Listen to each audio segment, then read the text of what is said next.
Hey, alrighty. Let a few folks get in here. We'll be doing some fine point carving today, and I got a few new tools to show you. They're not out yet, so if you're watching, you'll get to see them. And you don't know when they're gonna come out, probably soon. We'll find out. I'll be carving a little jar, and hopefully audio is okay. Microphone's working. I made this jar a while ago. It has some blue slip on it. It works really well for the fine point tools. I did a lot of this kind of carving over the weekend, and it's kind of just always a fun style to go back to because it's very bold, and the fine point tools work great to get in all sorts of little details. So we'll take the lid off there. So if you're not familiar with the fine point tools, we have 9 of them right now. They're all very, fine point definitely explains them, but they're all very small, intricate, detailed shapes. So like the 1, the 3, and the 5, these are sort of like the original, just sort of basic like U shapes, but the blade is much narrower. They're very maneuverable. Everything's at a much smaller scale when compared to the other carving tools. So they work really well for sgraffito or any kind of, fine detail carving. The next few, so the 2 and the 4 are similar. They're both a V-tip. The 4 is probably the finest tool we have. So when everyone asks, what's the tiniest, finest tool, I point them to the 4. It's the javelin, it's a V-tip. The 2 is the arrow. It's very similar, but the sort of the angle of that V-tip on top is larger for the 2.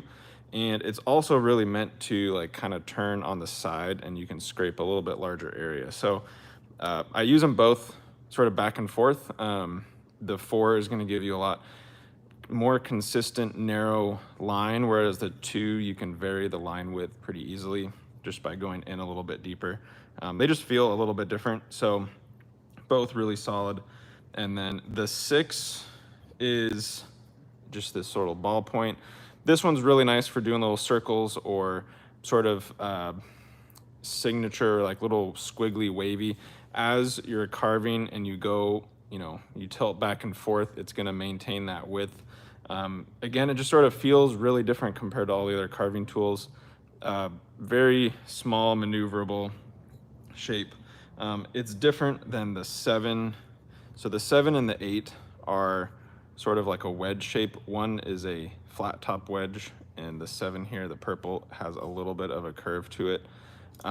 This one's gonna behave more like a square carving tool, which I've talked about before, where you get a really clean square line, whereas the 7, just that little bit of sort of angle or that arc on top, it leaves a lot softer edges. And this one works really well for like clearing out areas, or if you do a design, which I'll do today, and you wanna go in and sort of just like clean out some little corners and stuff, the 7 is perfect for that. Finally, the 9, the half dome. This is a really unique one. It's got it's sort of like a V-tip, but it's got this little bit of a straight edge where if you do a design and you want to come back and follow along an edge and sort of fade it out on one side, I will show this one also today. It just works really well for that. And so this is sort of a very unique scenario where if it works for you, then that's great. I use all of them. And again, like the more you do sort of little fine detail carving, the more these sort of stand out to have very specific uses. The 1 and the 2, you can't go wrong with those. Like the 1 is very popular, the 4, the 2, all those are very, very popular, but they're all great. So the 3 that I'll be introducing today are unique. So it's the 10, 11, and 12. The 10 is a really fun one. I've been kind of thinking about this one for a while. So it's a double line. It's just a double V-tip. It's the only really sort of unique shape that we've done for a carving tool like this. It looks pretty simple, but when you see how it carves or what you can use it for, I think it's a lot of fun, and it'll literally save you, double the time if you're trying to make a lot of parallel lines. So very specific use, but extremely useful when you're using it for that. The next 2 are, they're also very specific, and we've gotten a lot of input from some artists on this that have asked for it or have this scenario, and there are other tools that might work for it, but these are really designed specifically for it, and they're going to go with a ledge tool. So it's basically a tiny little V-tip and a little U-tip, but with a built-in little ledge. So as you're running this along a ruler or a stencil, that ledge will guide you. And so it's really easy to do sort of, straight lines. If you have one of our metal stencils and you got to do something on there, that little ledge will kind of hook in. And again, it's, you might be able to do this with another tool, but having that built-in ledge gives like you a lot of control over the depth and sort of the size of the line. And so it's just a very precise use of the blade. And so these are going to be the new ones. There'll be a new set of all of them if you want to add on to your collection. But if you do these kind of specific carving techniques, then these will, hopefully really help you out. So I'll be using as many of those as I can. What I wanted to do first is show the double line, because I think it's kind of the most fun of these to use in all sorts of ways. And I was just doing a little test here. But basically, as you carve, it's going to carve a double line. And there's 2 points to that. One, if you like to do a lot of like parallel lines, you don't have to do it twice. And also the space in between the two lines is going to stay very consistent and even the whole time. So if you're, my goal on this is to that little pinstripe blue, that's what I want left over. And so rather than carving a line and then coming back and trying to match that perfectly, it's just going to do it all in one go. And I'll try to. The only thing about this piece is it's a little bit of a gritty clay, so you're looking at not the best example of clay. This is like I think it's a Sedona red, so it's got some grog to it. So you'll see like these little chips come away, and that happens.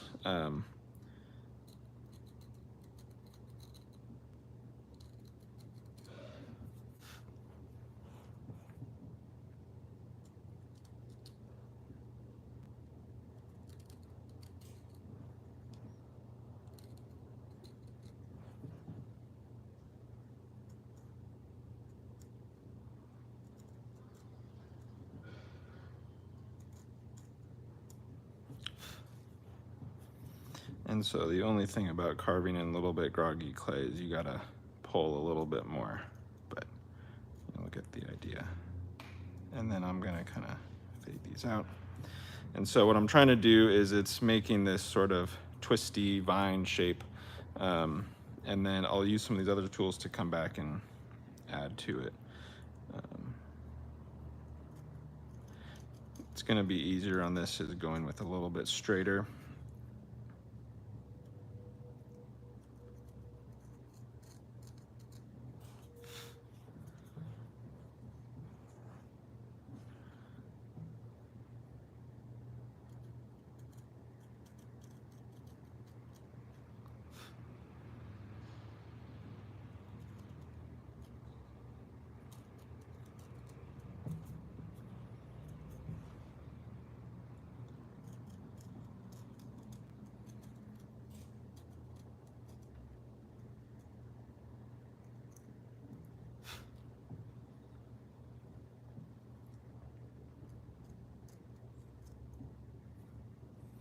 And I'm just going to continue the whole way around.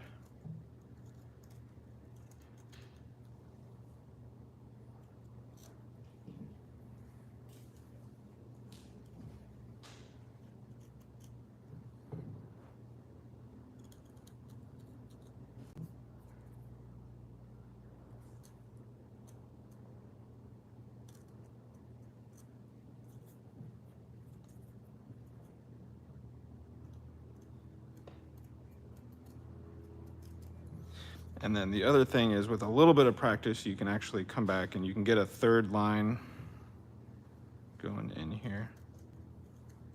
So I'm using one of those little V's in the same track that's already there.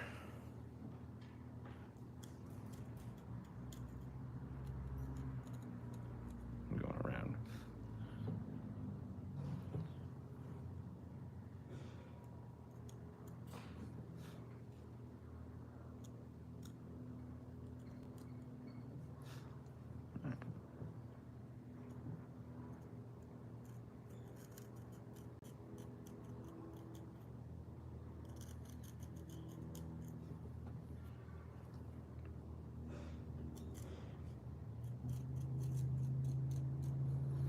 So I'll do one full loop of the double line.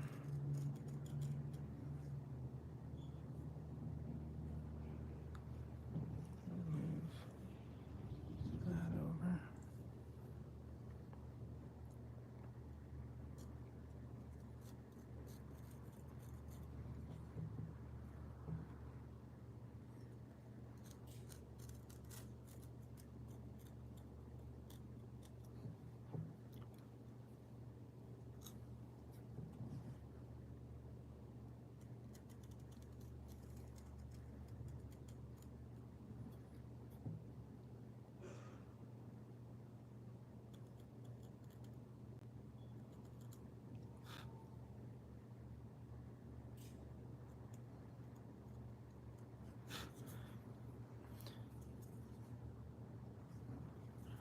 So, got to make sure everything's connected.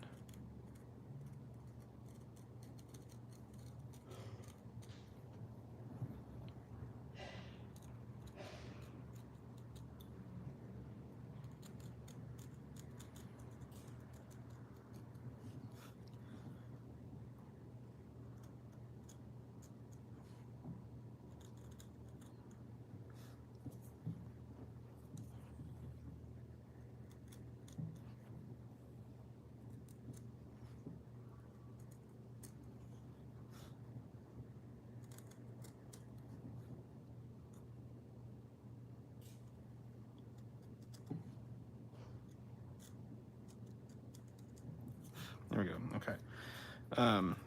So that's a good example of the double line where basically in one carving motion you can get a very even parallel line going all the way through.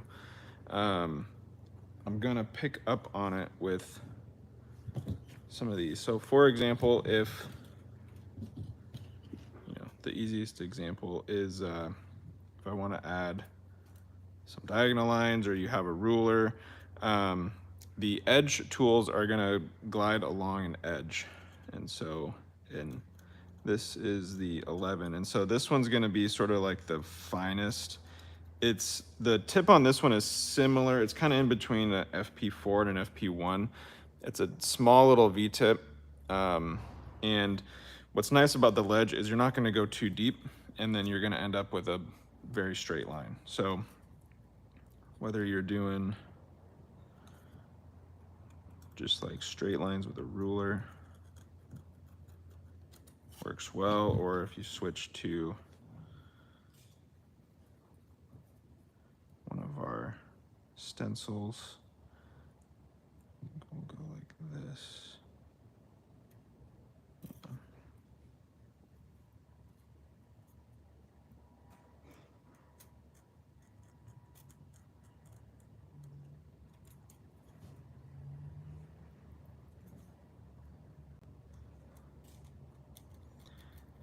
And you can use the stencils without this. It's just a little bit easier to have that guide that kind of hooks on.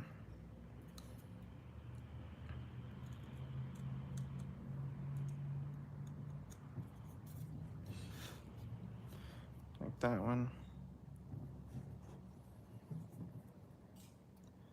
And we'll do another one inside that.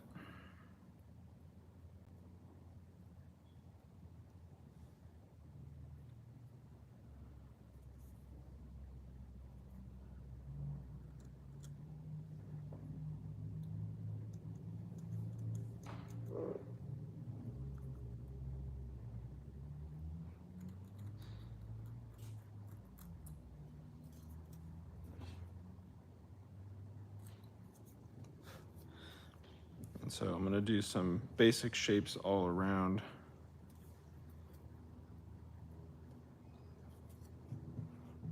This one.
So you can sort of get an idea of what's coming in on the background.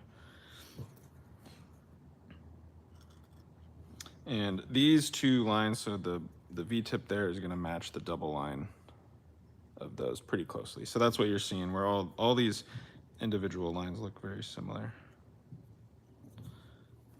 Let's see.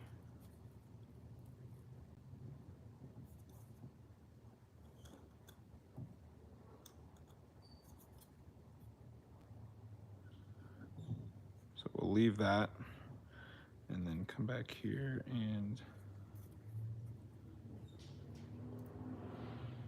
do one here.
Just like that one.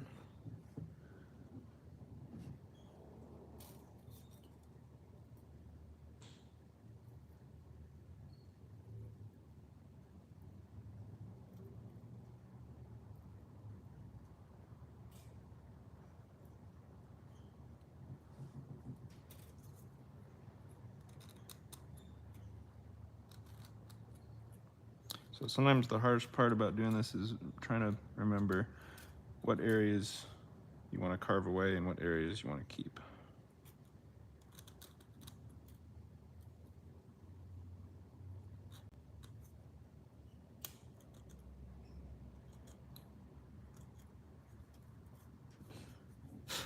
Just like that.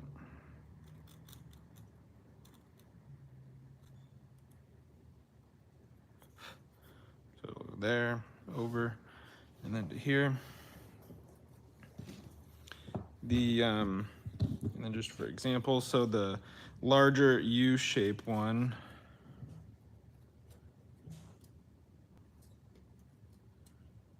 it's gonna do the same thing, but it leaves a much wider groove, and I won't need it in this particular piece because I'm gonna carve away a lot of the background. But that's kind of the difference between the, that's the FP11, the little V-tip ledge tool, and then the FP12. It's the wider V-tip tool. So depending on, your line width, what groove you want, there's two options. We wanted to sort of stay as basic as possible. All right, and then I'm gonna go back to the double line, and in between some of these,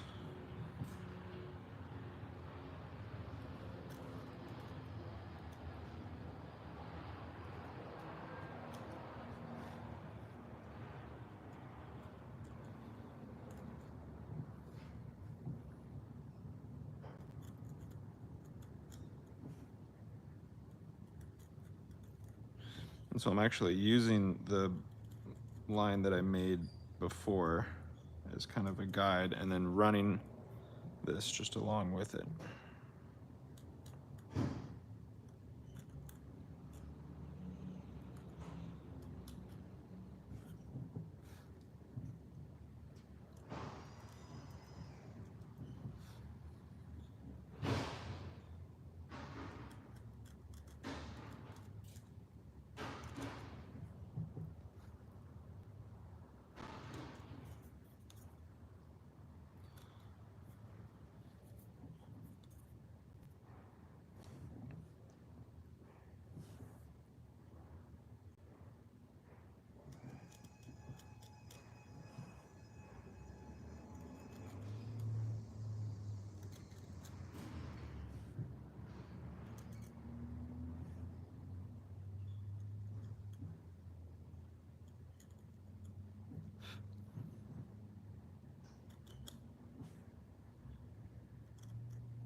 And now I'm just going to fill some of these gaps with extra lines.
And we'll do a couple more here.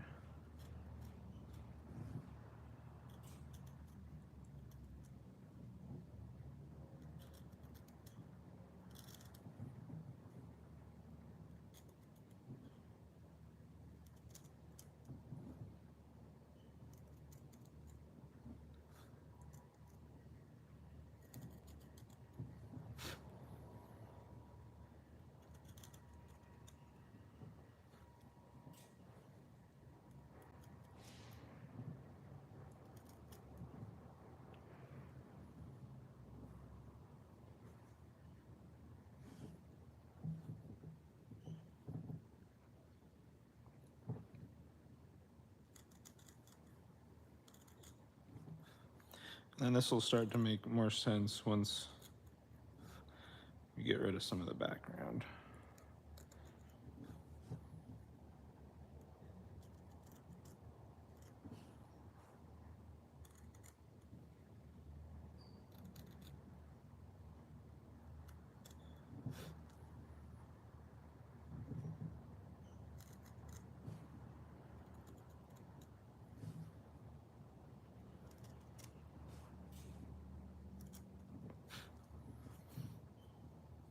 Okay. All right, so now for the fun part, this is where I'll use the FP7. So this is just that little bit of arc on top. And this just works really well for going in and sort of clearing areas where you don't want to leave like a hard line on the edge, but you want to come in and, for example, like that tiny little spot, you just kind of want to clear that away. So then a good thing to use for this part is the finger brush. Actually, I'm going to grab a...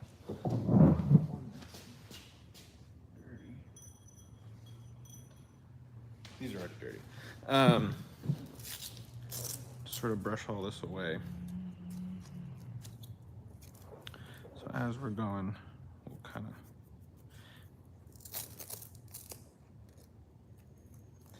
get all that. All right. So now all these little areas where it's like, it kind of looks like it's outside the zone, we'll clear that.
So you can sort of get the idea of what you're leaving.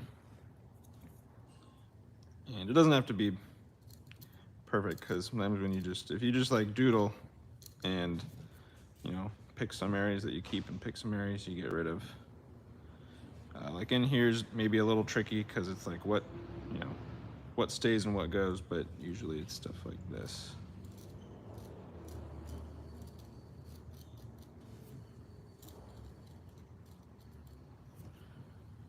And like that little corner.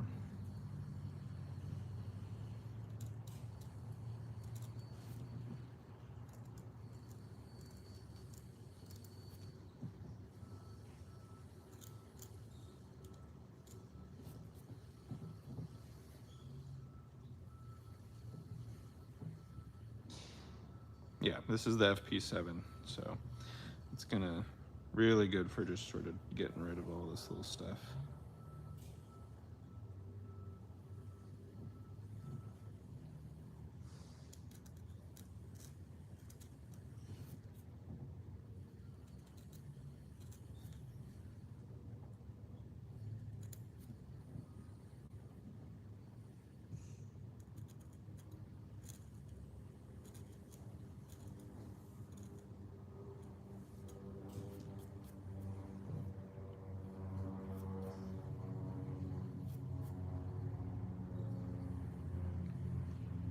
Yeah, if you like the 10, 11, 12, if that's something that you might use, keep an eye out. Very, very soon.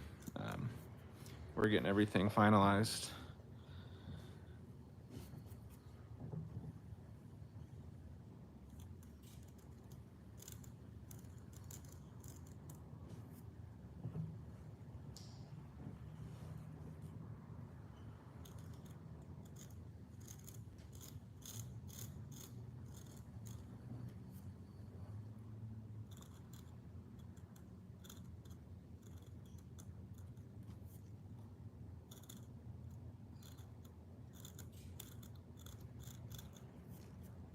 And this is such an interesting clay. Because it is so rough, it really leaves a completely different texture here. I'm gonna show you where I'm scratching away compared to even like the finished trimmed over here. So, you know, this would look a lot different on like a B mix or a smooth clay.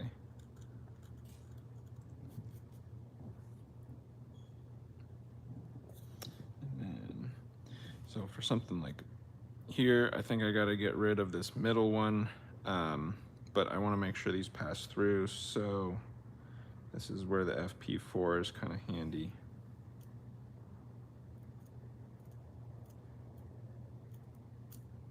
Come in and just make some really minor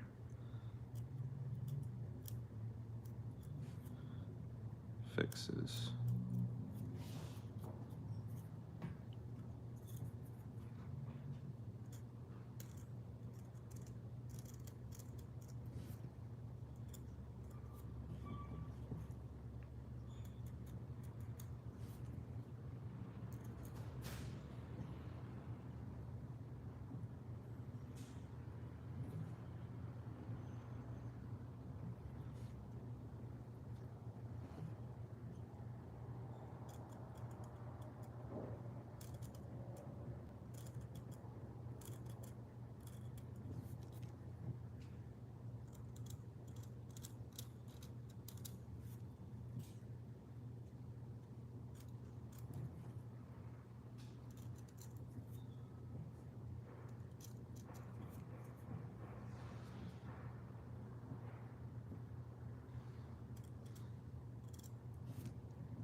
Oh, like right there, missed it. So we'll just make a clean line and get rid of this.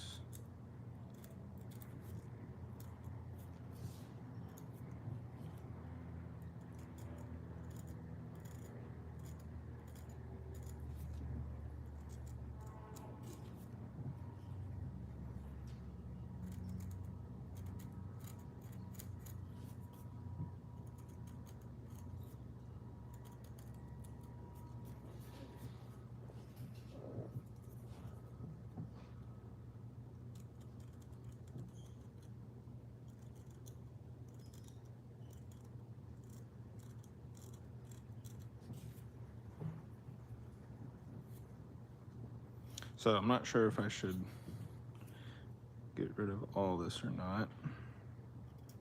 This area is a little questionable. But I think we could remove this.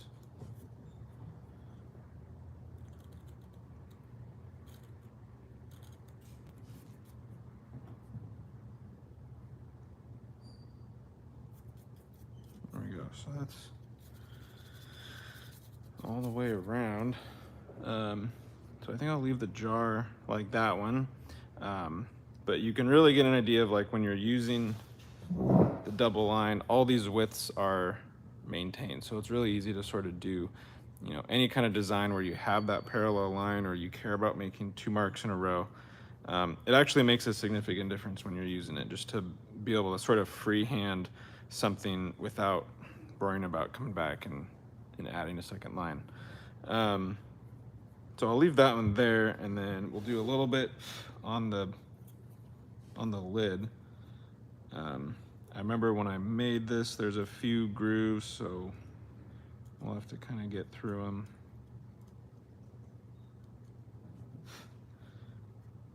But usually on the lid, it's fun to kind of do like a little whirlpool twisty shape.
And for any kind of little design like this, it just automatically will give you sort of that width to all the grooves.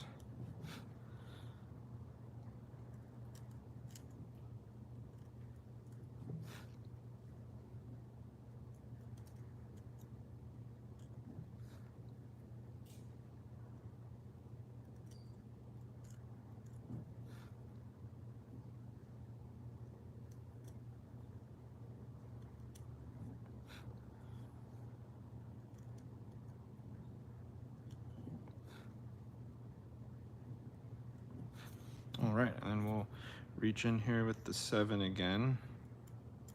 Get all these little spots.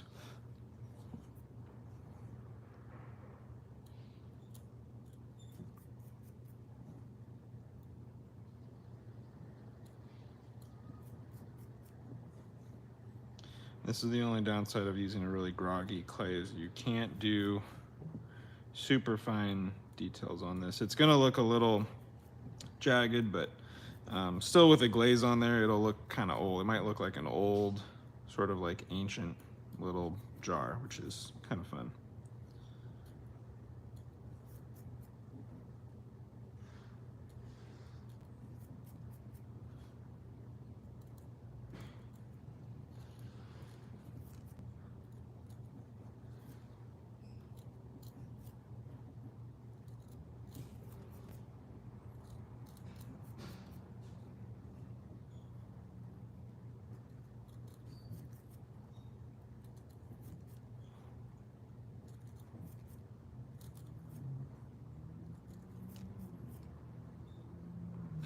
And then I'm gonna leave that middle just the way it is, so that way there's a little bit of weight to it.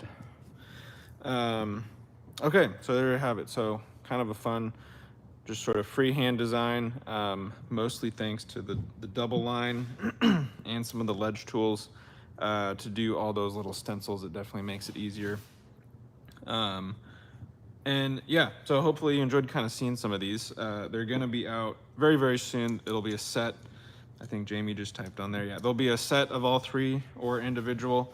And then just a reminder, if you are shopping for any of the carving tools, you can actually pick any 3 carving tool or a trimming tool or an extruder tool, any combination of all those. You pick 3 of them, you can build your own set, and you're gonna get a little bit of a discount. So it's kind of a, I won't say it's like a hidden feature, but it's on there, and definitely poke around. So if you see 3 that you like and you want to pick up one of these and a couple others, take a look. It's a really good deal. And that's always kind of in the background of the website. So go build your own set, or look for this new set very, very soon. The FP 10, 11, and 12. And I think we'll leave her there for today. So yeah. hopefully get the creativity juices rolling. Thanks for joining, and we'll plan something fun for next week and in between now and then, so keep an eye out for these new tools. So you're in the know now. So thanks for joining, and we'll see you next time.